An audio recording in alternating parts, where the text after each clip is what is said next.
નમસ્કાર, હું છું પ્રિયા અને તમે જોઈ રહ્યા છો જનતા કી જાણકારી ન્યૂઝ।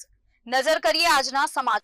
ધ્રાંગધ્રાના હળવદ રોડ વિસ્તારમાં આવેલ BAPS સ્વામિનારાયણ મંદિર ખાતે મહિલાઓના સર્વાંગી વિકાસ અને સ્વનિર્ભરતા માટે ગીવ ટુ ગેઇન કાર્યક્રમનું સુંદર આયોજન કરવામાં આવ્યું હતું। મહિલા દિન નિમિત્તે યોજાયેલા આ કાર્યક્રમમાં મોટી સંખ્યામાં મહિલાઓએ ઉત્સાહપૂર્વક ભાગ લીધો હતો।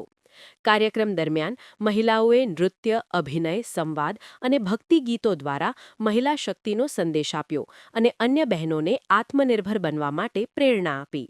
સમગ્ર વાતાવરણ ઉત્સાહ અને પ્રેરણાથી ભરપૂર બની ગયું હતું। આ પ્રસંગે મુખ્ય મહેમાન તરીકે ઉપસ્થિત સુરેન્દ્રનગર જિલ્લા ભાજપ મહિલા મોરચાના પ્રમુખ કલ્પનાબેન રાવલે BAPS સંસ્થાના સેવાકીય કાર્યોની પ્રશંસા કરી હતી। તેમણે વ્યસન મુક્તિ, બ્લડ ડોનેશન, પ્રાર્થના સભા અને પ્રતિભા વિકાસ જેવા કાર્યક્રમોને સમાજ માટે ખૂબ જ ઉપયોગી ગણાવ્યા હતા।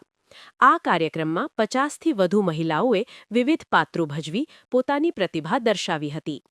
BAPS સંસ્થામાં હાલ 500થી વધુ કિશોરીઓ, યુવતીઓ અને મહિલાઓ જોડાયેલી છે, જે સતત સેવાકીય પ્રવૃત્તિઓમાં ભાગ લઈ સમાજ સેવામાં યોગદાન આપી રહી છે। વિશેષ નોંધનીય છે કે જ્યાં વિશ્વભરમાં મહિલા દિવસ 8 માર્ચે ઉજવાય છે, ત્યાં BAPS સંસ્થા સમગ્ર માર્ચ મહિનાને મહિલા સશક્તિકરણ માસ તરીકે ઉજવે છે। આ દરમિયાન વિવિધ સ્પર્ધાઓ, કલા કૌશલ્ય કાર્યક્રમો અને ધાર્મિક પ્રવૃત્તિઓ દ્વારા મહિલાઓને આગળ વધવા માટે પ્રોત્સાહિત કરવામાં આવે છે। BAPS સંસ્થા વર્ષભર મહિલાઓ, યુવકો, બાળકો અને વડીલો માટે વિવિધ કાર્યક્રમો યોજી તેમના સામાજિક, આર્થિક અને આધ્યાત્મિક વિકાસ માટે પ્રયત્નશીલ રહે છે। સંસ્થાનો વિશ્વાસ છે કે સ્ત્રી સશક્ત બનશે તો સમાજ અને આવતી પેઢી પણ વધુ મજબૂત બનશે। રિપોર્ટ હિતેશ રાજપરા। સ્વામિનારાયણ, મારું નામ ગજ્જર બિંદીબેન છે। હું BAPSની સત્સંગી છું।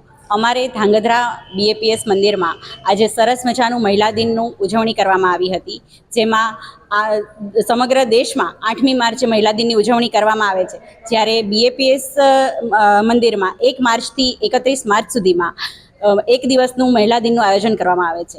આ આયોજનની થીમ હતી ગીવ ટુ ગેઇન, કે જેનો ઉદ્દેશ હતો કે કંઈક મેળવવું હોય તો કંઈક આપવું પડે। જેના પ્રોગ્રામ અંતર્ગત 50થી વધારે બહેનોએ ભાગ લીધેલો હતો અને સ્ટેજ પ્રોગ્રામ કરી અનેકને પ્રોત્સાહિત કર્યા હતા। સરસ એવું માર્ગદર્શન આપ્યું હતું અને પ્રેક્ષકો તરીકે 500થી વધુ મહિલાઓ જોડાયેલી હતી અને અનેકને ખૂબ જ સુંદર રીતે સરસ રીતે માર્ગદર્શન મળેલ હતું। જય સ્વામિનારાયણ। ઉર્મી પારેજા, આયુષ મેડિકલ ઓફિસર, મોટી માલવણ ખાતે કાર્યરત છું। આજે BAPS સંસ્થા દ્વારા વુમન્સ ડેનું આયોજન કરવામાં આવ્યું હતું, કે જે 30 માર્ચે હતું અને જેનો મોટો હતો ગીવ ટુ ગેઇન। આજે BAPS સંસ્થાની ઘણી બધી મહિલાઓ દ્વારા નૃત્ય, સંવાદ, ભક્તિ ગીતો અને ઘણા બધા કાર્યક્રમો કરવામાં આવ્યા હતા, કે જેના લીધે સ્ત્રી સશક્તિકરણ અને એમને મોટિવેટ કરવામાં આવે અને ભક્તિ માર્ગે દોરવામાં આવે, કે જેમાં 500થી વધુ મહિલાઓએ ભાગ લીધો હતો અને એમાં જોડાણા હતા અને બહુ સરસ કાર્યક્રમ રહ્યો હતો અને બધાને ખૂબ જ મજા આવી હતી અને બધા ભક્તિ અને સશક્તિકરણ અને મોટિવેટ થયા હતા। બહુ સારી રીતે કાર્યક્રમ પૂરો થયો હતો।